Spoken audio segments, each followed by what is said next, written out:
Hello, and welcome to the inception of ComiCentric, where we will discuss comics and the eccentricities of the people that read them. I am your host, Cruz, and with me is my heterosexual life mate, Talkative Pete. Comics have been in our lives for nearly 30 years. We've read, collected, sold, and even made some of our own. And in that time, we've met some of the most interesting and eccentric people. While some you have to tolerate, most sure just wonderful. Regardless, they are our people. So join us as we try to answer the age old question: do comics make you eccentric, or do eccentric people just read comics? I thought that shit was funny, and then I was like, I want to do that. I don't know why, but I had like nothing. I was gonna be like, I want to make alpha noises. So you're a TV broadcaster. Yes. Don't they record that? Yeah. Do you have a copy of it? No. No. Well, if you're joining us now, we're in the middle of a conversation. That works. Okay. You hear it? I can hear it. You hear it? I'm good. All right. All right. 29 seconds into the show. Okay. Let's see you. We could always cut that part anyway. We could. Elephant noises. No. No. Yeah. I mean, think about it a little bit. All right. In that case, I do need to roll my sleeves up. So what we're talking about? What this show is going to be about? What's the show gonna be about? Comics. Uh-huh. And crazy people that read them. And all the crazy people that read them. Person to the guy who only buys one book, to the guy that buys $80 worth of books every week. Every week. Regardless. Keeps me fed. There are heroes, unsung heroes. I don't throw that word around much, but Yeah. it's keeping a roof over your head. Mm-hmm. Keeps the lights on here. Keeps the lights on everywhere. Mm-hmm. But those people, those are the ones that, they're not really, how can I explain? Those are the people that, for one reason or another, got into comic books in one way or another. Yeah. And it's usually comes and stems from, it's now because it's trendy. Yeah. But back then, the ones that have been reading and have several long boxes, it came from maybe a traumatic event, or maybe the time your dad took you in and bought you one book, and that was it. Yeah. Your dad bought you a book. He maybe didn't understand it, but you understood it, and it meant the world to you. Yeah. Well, those are the people I want to talk to. All those people. Mm-hmm. Yeah. You want to get their secret origin? I want to get everyone's secret origin. Yeah. That's interesting to me. Mm-hmm. We've been doing this Mm-hmm. for 20 years. At least. Yeah. And those 20 years, it's basically been nothing but customer service. Yeah. Mm-hmm. We've met everyone, and anything from and those people have always, left marks in our path to the point where we still talk about it. Oh yeah. 20 years later. Well, there's still those people out there, and there's more. Yeah.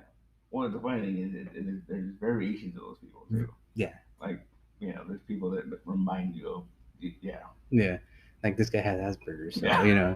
No, yeah, and it's and even though they all grew up different ways, they still came in those paths and became those people. And yeah, I always want to know what brought them to that point. Where's it all coming from? Yeah, I mean, like you said, like nowadays, I'm sure like most younger people are getting into it because of the movies and TV shows. Saturated everywhere. Yeah, which is really weird. Like I think the first time I realized that was seeing superhero shirts at like Old Navy. Mm. I'm like, that's weird. Miller's Outpost. Yeah, right. Mm-hmm. And now, like, they have custom freaking Hawaiian shirts with the Mandalorian on them. You get yourself a nice, nice Prime shirt. You can get yourself a suit. Yeah. A suit. You get cufflinks. Mm-hmm. There's tons of stuff. I mean, that could be a topic. Yeah. And like I said, I want to keep it topical, but at the same time, just free forming it. But see, here's the thing, though. I've met people that think the comics going mainstream like that is a bad thing and a good thing, or a good thing. I'm kind of like in the middle. Uh-huh. I think obviously because it's a good thing to keep the story going, right? Right. But I mean, I kind of get it. I get that idea of like I think the one thing everyone can relate to was I always have a weird phenomenon. It's like when you really like an underground band, then when they go mainstream and people like them, you're like, oh, they suck now. You know, right? Yeah, I understand that. And I think a lot of people feel that way. Because they feel betrayed in a weird way. Yeah, because it probably has to do with the fact that you're like, well, I thought this was cool. You talk shit to me, and like, now you think it's cool. Like,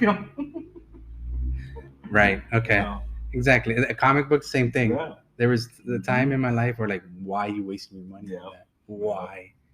Like I said, like we live in a weird world now. Like my mom's cousin knows who Thanos is. Like that's fucking weird. Yeah. No. Yeah. If you can hold a conversation with almost anybody now, and you can just relate it to the movies that are out, and that's it, and that'll be fine. You'll be, don't be like, oh, well, if you want to get deep cuts, Well, and I think it's funny. I think like we literally live in a bizarre world where my little sister's boyfriend, hasn't seen Endgame, and I feel like he's like the only person that's ever not seen that movie. I want to talk to those people. I want to talk to those people. Like, why? It's out there. It's like in 20 different versions, mediums out there. You can choose from. And then like a friend of mine from England, she's never seen a Star Wars movie, and that just seems weird to me. Like that just seems like, oh, you're. I want to talk to her too. Right. And she tried to say like, well, I don't like sci-fi. I'm like, it's not really sci-fi. It's like, Okay. Hold on. You recording? It's recording now. You're recording? Yeah. So yeah. Yeah. Again, here with Pete. Known the guy over half my life. That's crazy. Too long. Yeah. I know. So I guess this is episode 1. I guess we can start with our origin story. You want to go first? I want to go first. You want to go? What is the origin of Talkative Pete here? Yeah. So I started reading comics in 92. You were 10. Yeah. 11. Yeah, around 10. Yeah. Yeah. And it was very funny. So I started reading Superman. Good start. First thing I started reading. Yeah. And literally, we had a comic shop near my house. I was living in West Covina for a little bit. Right. So we had a comic shop near my house. And I was reading, we would go every week, pick up comics. And back then, I don't even think it was Wednesday. I think it was like Tuesday and Thursday. And I was collecting Superman, and the owner was like, oh, you picked a terrible time to start collecting Superman. They're going to kill him. Oh. And I was like, interesting, right? Wow. And then I got caught. Like I literally started reading comics right before that big crazy media circus there was a Death of Superman happened. Yeah, that was beautiful. Yeah. That impacted everybody. It did. Like everyone, it was hard to get those issues. Not just that, some people were traumatized. Yeah. There was people crying. Yeah. It's weird. Well, it's crazy to think about it. Like Superman, and even at that point, he's been around for so long. Yeah. If you say you're gonna kill him, he usually comes back at the end of the episode. Well, yeah. But you would think like it would be like something like sci-fi or whatever, but no, he got beat to death by a monster, Made by his own people. Yeah, right. Mm. And I started collecting Superman. I was still collecting Superman because back then there was 4 Superman titles, and they all connected. So basically, you had a weekly Superman book. Action, Man of Steel, Adventures, and Superman. Regular. Mm-hmm. And then every 5th week, you had a Superman Man of Tomorrow. Oh, and that was their annual book. That was like how those were pretty interesting too. Yeah. But that's like Superman, and I just stuck with Superman for a long time. Like it was just like that was the only book I was getting because it was 4 a week, 4 a month. Yeah. And then when he came back, there was one issue of Green Lantern you needed to read that tied into everything. Mm-hmm. So I read that, and that was my first introduction to Green Lantern. And I was like, this is kind of cool. The police of space. Yeah. And I got into it. But that was cool because it was only like one book. It was like one a month. And that was literally right at the Carl Rayner thing. Oh. So I got 1 issue of I got 2 issues of Hal Jordan. and then Kyle Rayner, and I was like, who's this guy? Kyle Rayner's my favorite, though. Oh, is he? Yeah, he's the artist, the cartoonist. That's true. That's true. Yeah. And I collected that for a while, and I think it wasn't until I got to junior high school that I was getting into way more stuff. So I was always a Spider-Man fan. I was like Spider-Man. Yeah. So I got into that, and then You like your blue and your red? Oh, I think so. Primary color. Mm. And yeah, I did it all through junior high school, and then in high school I got hardcore. Like I was like buying a lot of books. You kept them in your trench coat. Yeah. But then like what was interesting though, that was interesting. So when I first started in the comics, that was around the Image boom. Mm. And so I bought those because people were saying like, "This is the future of comics." I'll be honest, I didn't understand half of it. But I have them. But they had big boobs and big guns. Yeah, right. That's all that mattered. And I remember I literally bought all the number ones as it came out. Dang. And I liked Wildcats because it was a very like X-Men. Yeah, X-Men basically, right? And I remember Spawn had my attention because I was like, this is interesting. Like, you know. But I remember like Savage Dragon, I was like, I don't get it. Like it was just too meta for me or whatever. And I was like, oh, I'm not gonna continue that book. And then issue 2 had the Ninja Turtles on the cover. And I'm like, well, I'm buying this one. Sucker. Yeah. But yeah, and then I've been reading comics ever since. And then in college, we worked at a store. And I think that made it worse. Well, you could pick up every title. Exactly. You know what was what. And you get it ahead of time, too. You're like, oh, you know. It's Tuesday. Yeah. And I've always, like, as I got older, I changed where I was like, most people are artists, collectors. I was always a writer guy. Like, I was always like, oh, Bendis is doing this weird book. I'm going to check it out. Yeah. You know, Kirkman, and I always had my writers, like Warren Ellis and Grant Morrison, and, you know. Even then? Oh, yeah. Oh, boy. Dude, I love Grant Morrison. My first Grant Morrison book was an issue of Justice League. And the only reason, and it's so stupid, but the only reason I got it was because it came out the same week as Electric Superman. Oh. And Electric Superman was on the cover. Oh. So I was like, okay, this ties in, obviously, right? Yeah. But it had nothing to do with it. And I remember reading that first issue, and luckily it was a standalone issue. Yeah. And I was like, what is this? This is crazy. And I went back and I got all those Justice Leagues, and I followed that all the way to the end, and then I just became a Grant Morrison fan. Wow. Yeah. Wow. And I was like mid-90s. I was already like a teenager, so yeah. I guess that's... But you're still in junior high. I don't think you're in high school yet. Maybe. Yeah. Yeah. That's weird.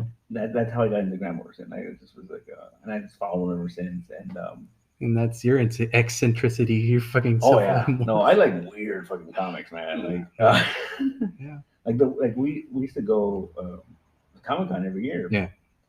And the one thing I miss about it is being able to go on Sunday to the artist alley and just buying weird comics. Yeah, they would have everything. Yeah, and he was like, "What is this?" And he just, it's like, "Who are you? I don't care. Give me." Yeah, it looks cool, you know. And I guess that's why, like, when the lockdowns happened, I got really into Kickstarter. Like, at first it was to like research, but then it was like, "Oh, this is weird. Okay, I'll buy that." It's like your artist alley. Yeah. Okay. Like I remember, I was buying a lot of weird shit on Kickstarter, and because I think that's what they do. Wait, you were or you are? Occasionally, I still do. Okay, I'm just saying. But I think with me is like, I always feel like comics aren't one thing, and so when people say they don't like comics, it's weird to me because it's like I feel like comics is like music. You got your genre. Yeah, there's genres, and the comics could be anything. I think that it actually means that's more than even like TV and movies. Like, you know, like TV movies are limited to, you know, budgets and technology, and the comics can be anything. As long as you get a good artist, it can be anything. Yeah. Even a bad artist can make anything. Oh yeah, good. Yeah. But even then, like, I don't feel like with certain exceptions, I don't think there's such thing as bad art. I just think it's like it's not your brand or not your, you know. Yeah. You know. Yeah. If you don't like it cutesy, go read something gritty. You know. Go look at something gritty. Yeah. And I think that's a problem. And that's what I said. Like I don't really care about art when it comes to books.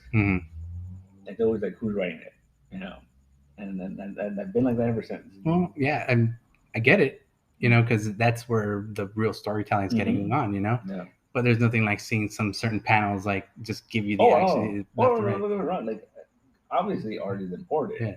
and there's the artists that I love, Yeah. like, but I'm like real old school, like I'm like Jack Kirby and freaking Will Eisner and Really nice lines. yeah. I think that's why I like Allred so much, is because it's very Kirby-esque. It's very, And structure. Yeah. Yeah, I get it. But yeah, and then I've owned this store for about over 10 years now, Yeah. which is crazy. Like, fucking time flies. Yes. So I mean, that's 10 years, and then previous 10 years you were just working, hustling, throwing whatever out of the back of your car. Out of the back of the car. Out of the back of the car, bootleg comics. And yeah, man. It's a struggle. It is, but it's fun, And that's your eccentricity. You just don't know when to give up. I don't know when to give up. I'm never gonna give up. I'm trying to figure you out. It's funny because I never thought about that until the lockdowns happened, and that stressed me out a little bit. And whenever I talked to somebody about it, and he just responded, "Well, you didn't think it was gonna last forever, did you?" And I was like, "A little bit." That's a little sad, right? That's. Well, we made it through. I mean, it's right. It's fine. We're here right now. Yeah. And so we're inside. You know what I mean? Like, it's just like, yeah, I think it's one of those things where you do things for so long that you just don't even think about, like, well, you just do it. Yeah, in the back of your head, I guess you do think it's gonna last forever. Like, I don't know. Yeah, I get it. It's real weird.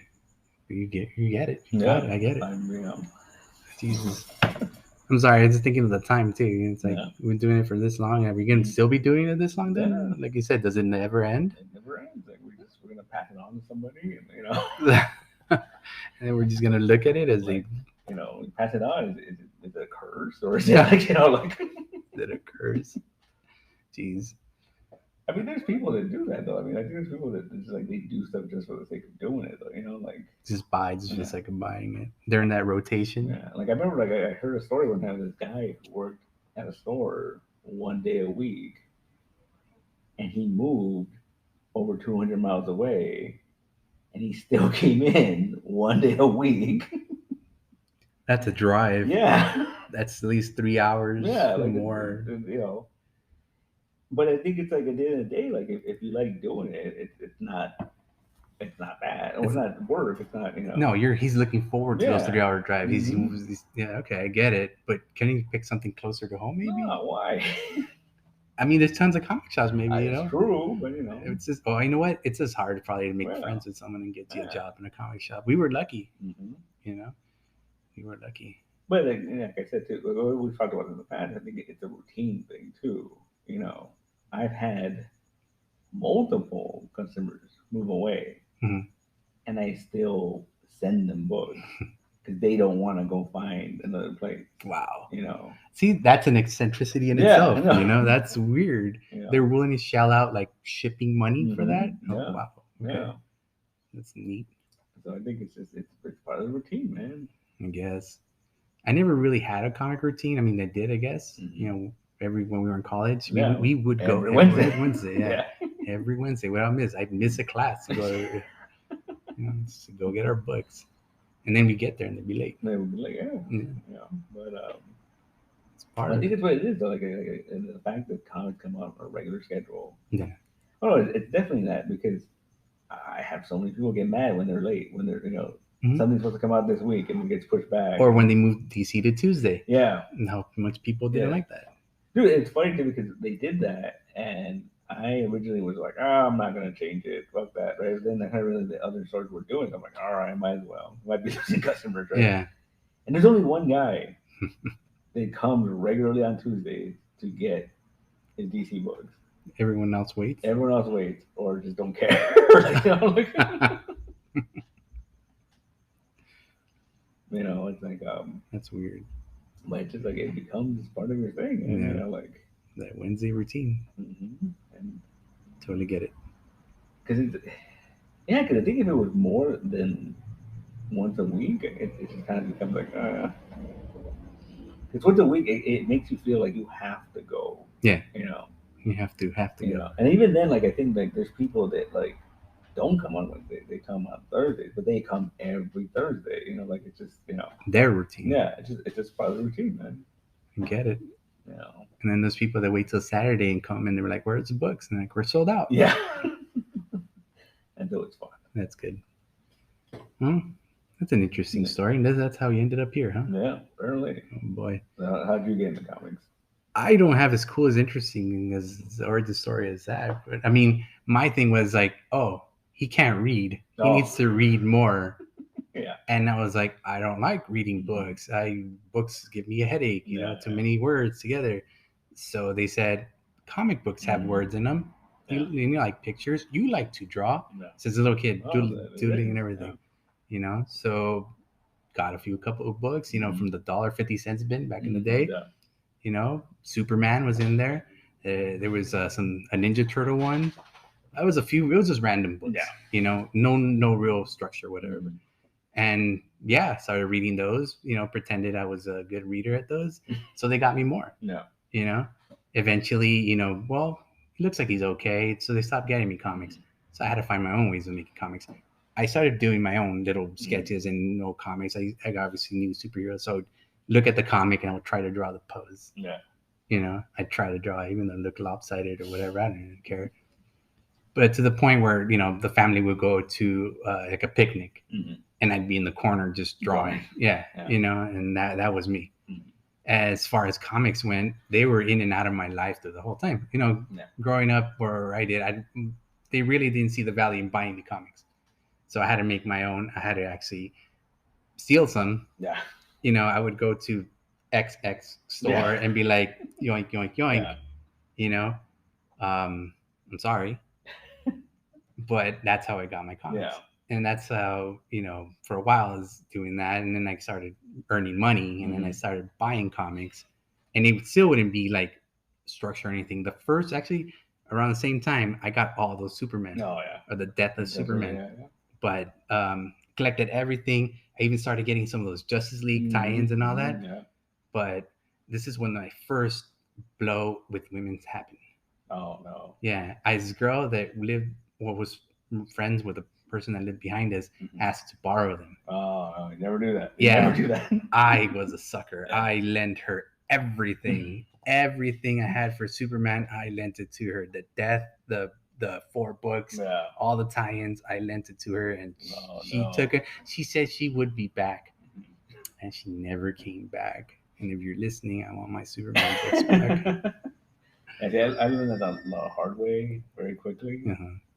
And so now, if there's people that ask about that, I just like, here's a trade. And I'm just like, I know I'm not getting it back. It's fine. But okay. And after that, I kind of like didn't really collect. I would pick up seeing things in there, but it would be usually based on what I saw on the cover. That's how I ended up with some Kirby's that because it was just so cool with that guy punching at you. I'm like, ooh. And then high school, still collected, and then that's when I found frankincense. Oh yeah, in high school, and would take the bus for 3 hours to go to frankincense. And also I have my way with my 5-finger discount there.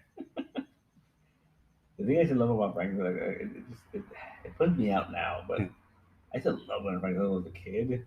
It's back then, comics were $1.99. Yes, they were. Or $1.25. Yeah.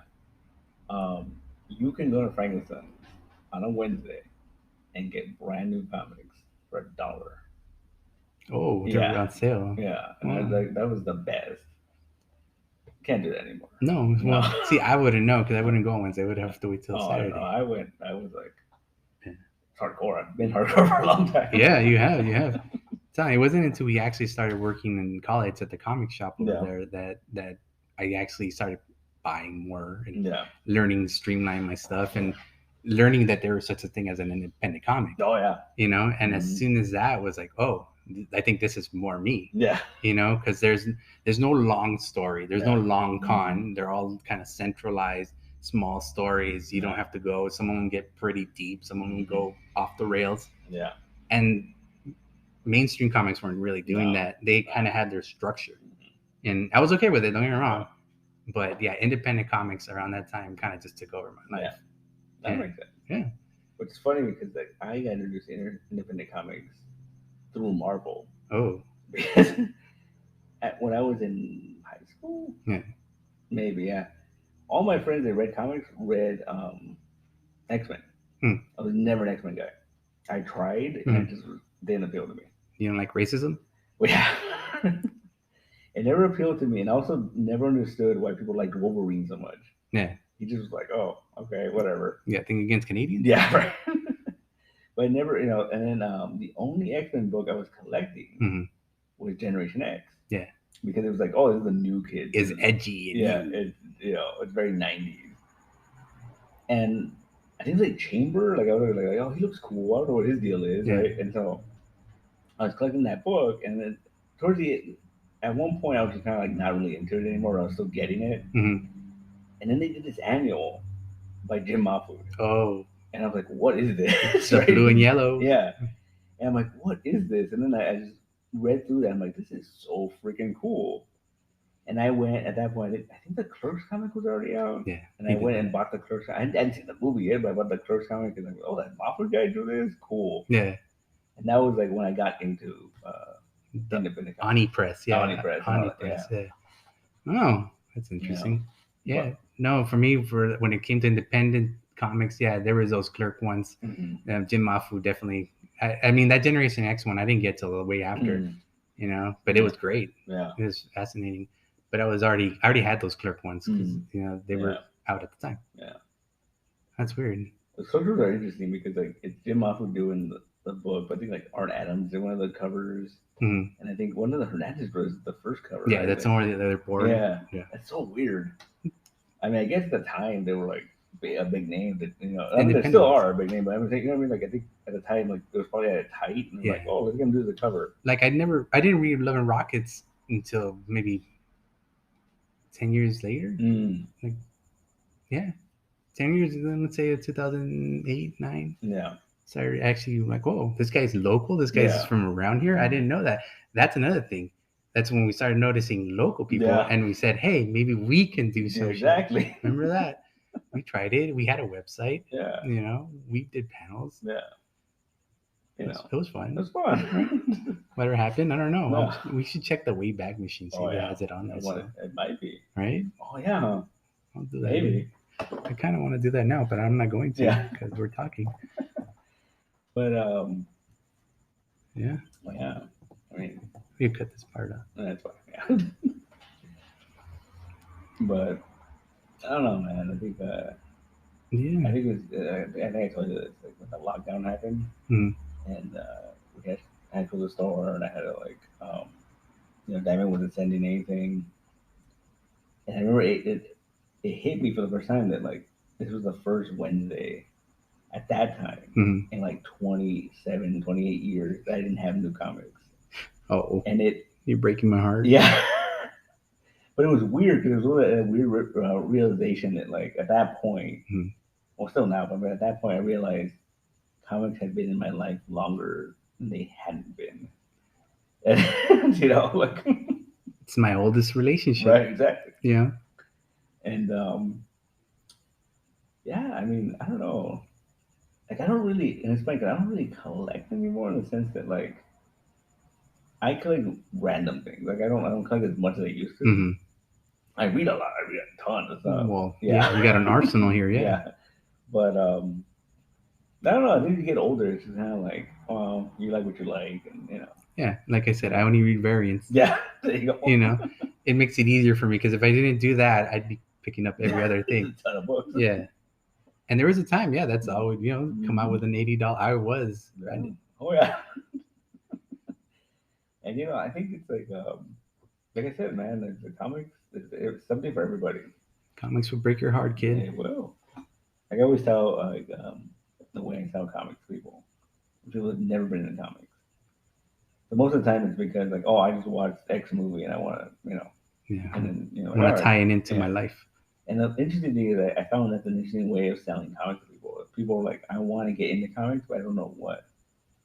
I always ask them, what's your favorite movie? And not a comic book movie, just what's your favorite movie? Oh. Because I feel like every movie there's something that like, oh, this is kind of like that, you know? Okay. Like, Let's say like Halloween. oh, there's a ton of freaking stuff. There's a ton of horror stuff. There's like Okay. even stuff like the stray dogs and like you know, this that is just you know horror, you know. Okay. The Lake House. The lake house.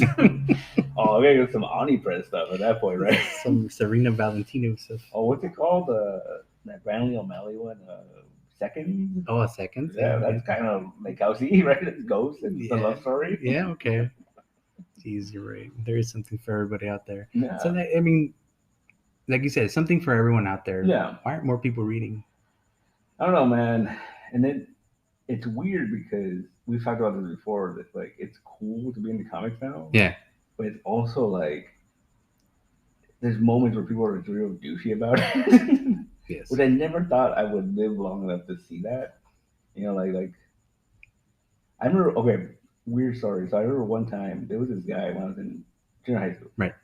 I guess you can call him my bully. Mm-hmm. All right. I remember one day, a couple years ago, at the old store, he walked in the door, and his kid was looking for comics, and I didn't know how to react to that. You know, like, that's your head right now, right? Yeah. You know what? I'm gonna give him something weird, Yeah. So he can come out a little weird. Yeah. No. So did he buy something? Yeah, I don't remember what he got, but did he remember you though? Oh yeah. Oh yeah. boy. And it was very awkward. It was very awkward. No, you're wrong. But it's just like yeah, it's just weird. It's like this new generation of comic readers. It's like they either. I mean, it's fine. Like it doesn't bother me. I know people get upset about this whole situation, but like, I mean, as long as they're reading and buying, I don't care. Like, you know.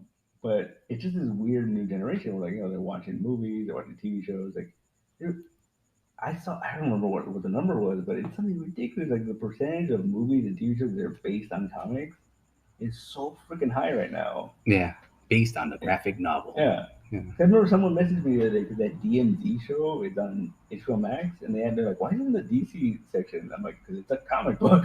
Yeah. I have that somewhere, but they changed it a lot. They changed it a lot. A lot. Like Rosario Dawson now. Like, wasn't the main character a dude? Yeah. All right. Same name though, right? Z. Yeah. And then there's so many comic movies that people don't realize are comic book movies. You know, like Road to Perdition and like Great. The Losers and Awesome. I don't know. Yeah, I mean that's a whole episode in itself. Yeah, so many that people don't realize. Yeah, that's amazing. No. So,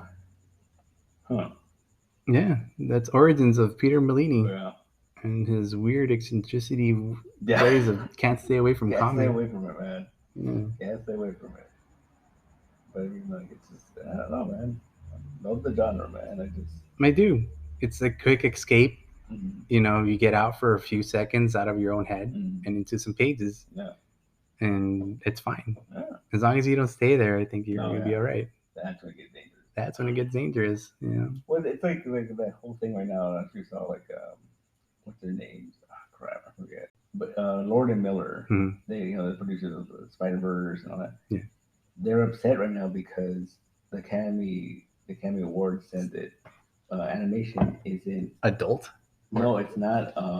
It's not an art form. It's a genre. And they're like, no, it's an art form. Like it literally is. And I think the same thing with comics. It's like people don't realize it's a freaking art form, man. Yeah. Like it's not just like it disappears. Yeah. People sometimes take it for granted, and they say, "Oh, where's my book? Oh, does it take like 2 seconds to make it?" No, I'm sorry.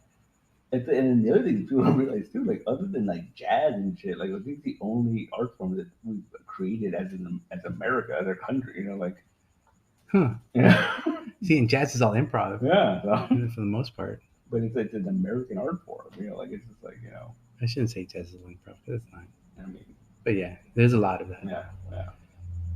But I mean, you know what I'm saying? Like it's so weird that like I don't know. I think it's gotten better. I think as we were younger, even like in high school stuff, it was like, oh, it's for kids and but yeah. I think it's gotten better. I think well, yeah, keep in mind the people that shop are usually kids. Yeah. Or really adults. Yeah. Yeah. Well, now I mean, you've been on a Wednesday. There's no kids. That's true. I mean, the kids are like they're in their 20s. Like Oh my god. I mean, hate to say it, comics are expensive. So, like there's no kids that are, dropping $8 for a new Batman. That's true, unless your parents loaded. Yeah. Well, But it's just, you heard it now, kids. Get your jobs. Yeah. But the thing is, like, I always hear it from like also people are like, oh, comics gonna die in art form. I'm like, I don't think so.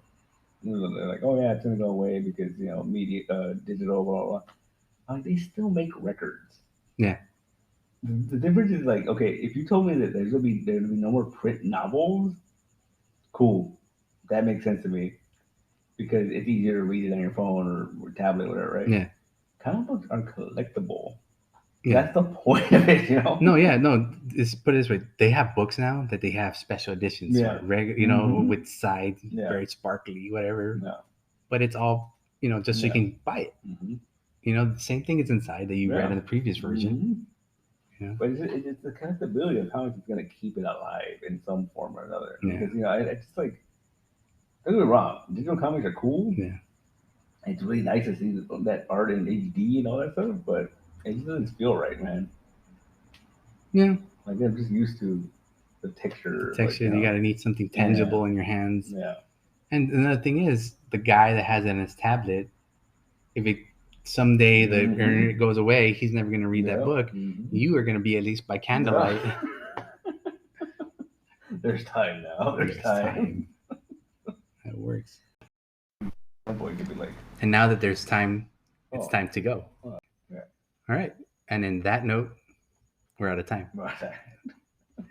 So that's pretty much what we want to do here. We want to basically, talk about your situations. Thank you for being here. No, anytime. Thank you for letting me host in your store. No. I really appreciate it. I don't think I can plug it, but those who know, just ask me. Just let me know. I'll tell you where to go. Hey. I'll tell you how to knock, light the match. He'll let you in. There you go. Don't worry about it. But hopefully we can get some people in here. Maybe get something like that. I know we were going to be doing comic reviews. Mm-hmm. I know we're going to be talking about I want to do a little bit of self-help because some of these people need help. Don't say it like that. Don't say it like that. But just say one thing I want to emphasize is we're all different. Yeah. And some of us don't understand it. Mm-hmm. But the fact that we're all here means something. Well, there you go. We're all different. Yeah. But we have comics in common. In common. Yeah. That's how we're going to figure out. Do comics make you crazy? Eccentric, I should say. I'm sorry, not crazy. Edit that. It's like the ink poisoning. It's poisoning your brain, goes and seeps it in. Maybe. No, man. We'll explain a lot. Yeah, especially now they're made out of oils. So yeah. Oh Jesus. So yeah, that's hopefully it. I want to thank you for listening, and hopefully we see you next time.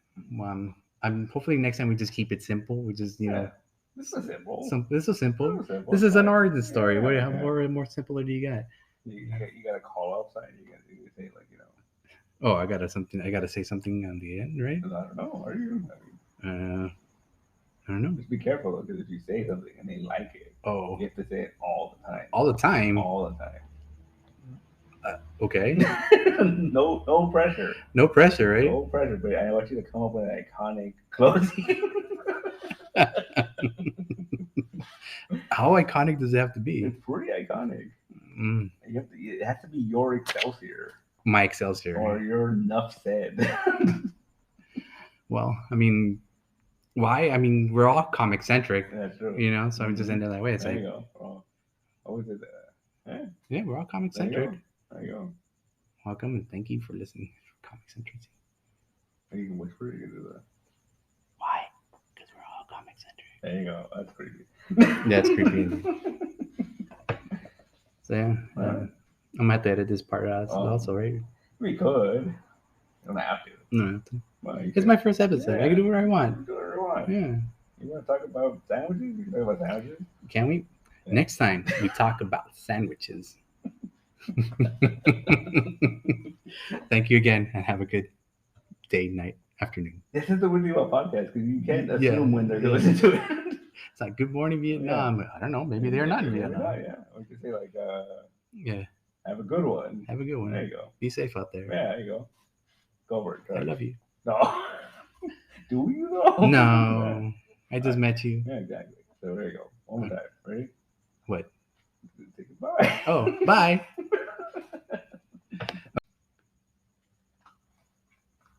That's fine. Yeah, good.